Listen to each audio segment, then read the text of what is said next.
大家好，我係 Bobby 仔。我以前就成日聽啲長輩話，你要有一項一招鮮嘅看家本領。呢個係你安身立命嘅根本。話要做到極致，冇人能及。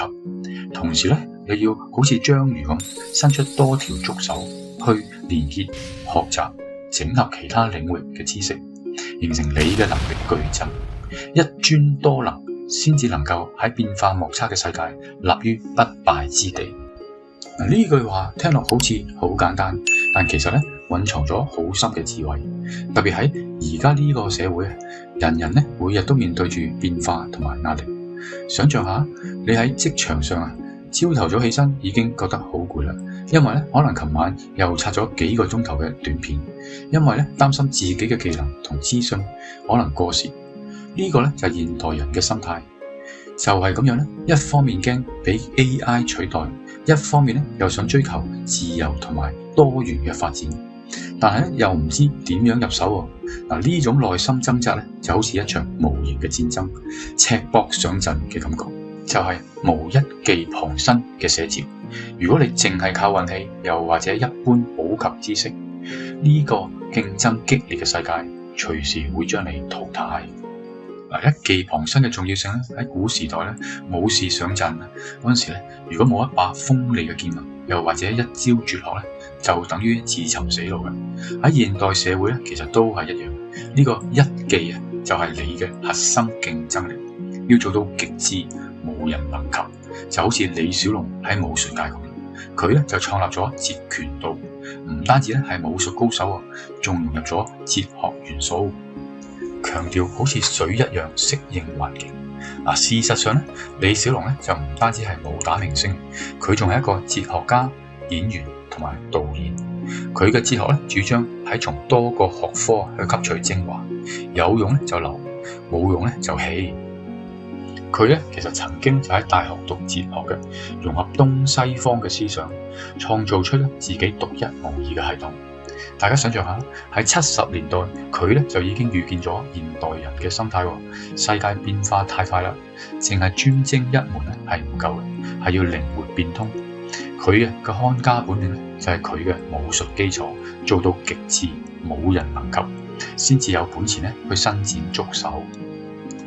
現代人嘅心態好多時又係追求速食，上咗幾堂線上課程就覺得自己已經係個專家。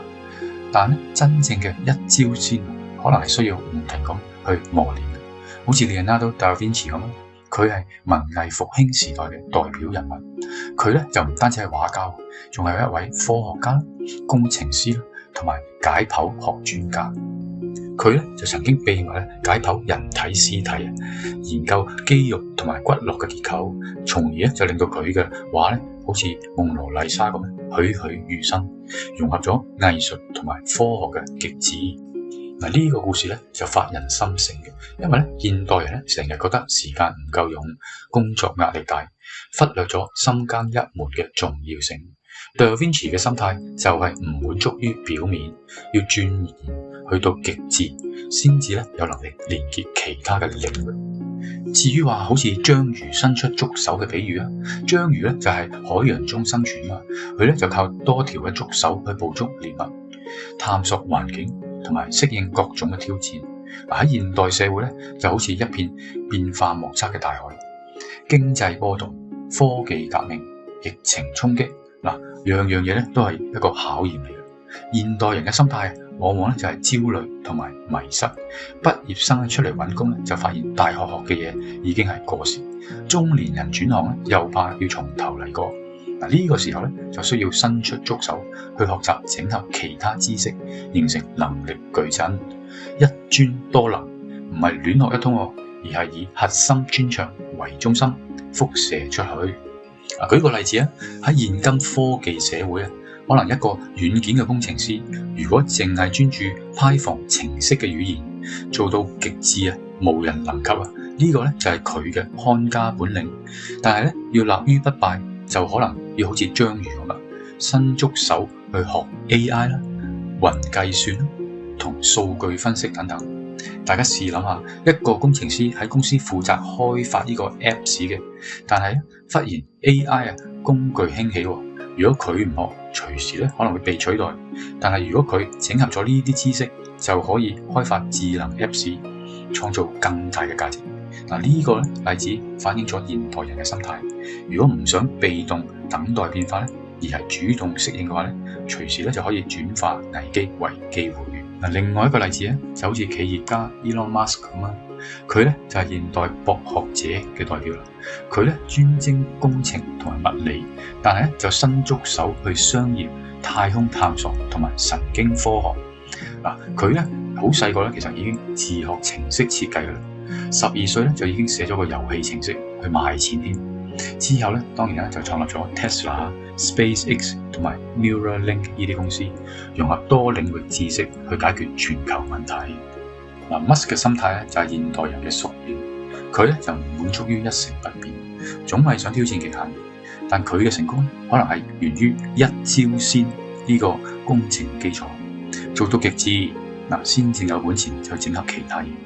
如果應用喺現今社會咧，如果你係例如上班族啊，又未必需要好似去到 Musk 咁宏大，但係咧可以從細小嘅事入手，專注喺自己嘅工作技能，同時咧學下市場營銷，又或者領導力，形成能力矩陣，可能咧就可以喺職場上升職或者創業嗰陣時立於優勢。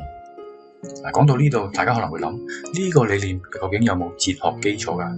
嗱，事實上咧，古希臘哲學家 Aristotle 就係博學者嘅先驅啦。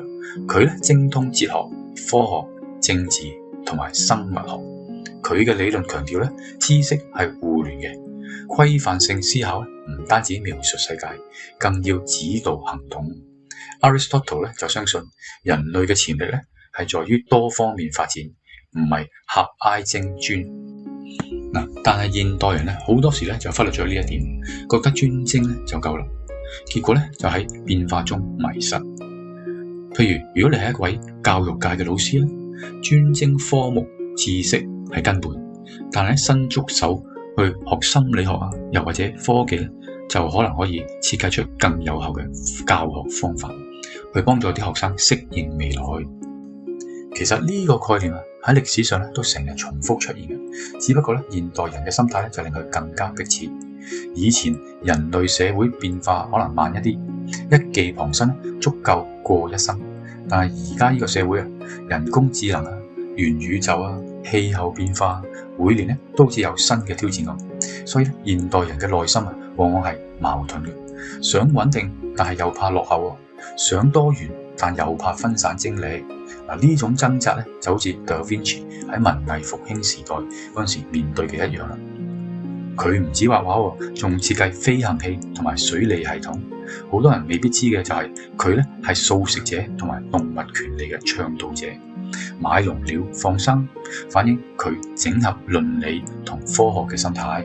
嗱，呢個咧故事咧係發人深省嘅，因為咧現代人咧成日喺工作同埋生活間去掙扎，忽略咗整合道德價值。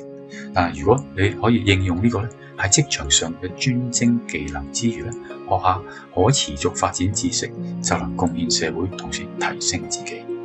再講下呢個能力矩陣嘅形成，呢個矩陣就好似一個網咁，以一專為中心，觸手伸展到周邊嘅領域。現代人咧嘅壓力係嚟自資訊爆炸，每日刷社交媒體，見到其他人成功就覺得自己有不足。但真正嘅一專多能啊，唔係追逐潮流，而係有策略性咁去整合。亦有人話現代教育係太過傳統專科化，忽略咗跨領域嘅學習。但係如果你可以應用喺大學畢業之後專精專業之餘，學下編程啊，又或者外語咧，就可以形成呢個矩陣去應對未來。總結嚟講啦，呢個理念啊唔係新鮮，但係現代社會咧就更顯重要啦。如果一個人咧冇一技傍身，就好似赤膊上陣，但係有咗一招鮮啊，再伸足手去整合嘅話咧，就能立於不敗。呢個咧反映咗現代人嘅心態，焦慮中尋求平衡，變化中追求永恆。咁我哋咧就透過咗 Da Vinci、Bruce Lee、Aristotle 同埋 Musk 嘅故事，我哋見到博學者嘅智慧，極致專精加多元連結，先係安身立命之道。喺現代社會應用嘅話咧，無論係職場啊定係生活，都可能可以幫你化危機為轉機。好，希望今集嘅內容可以帶俾你啟發，去建立自己嘅能力矩陣。我係 Bobby 仔，多謝大家收睇，我哋下集見。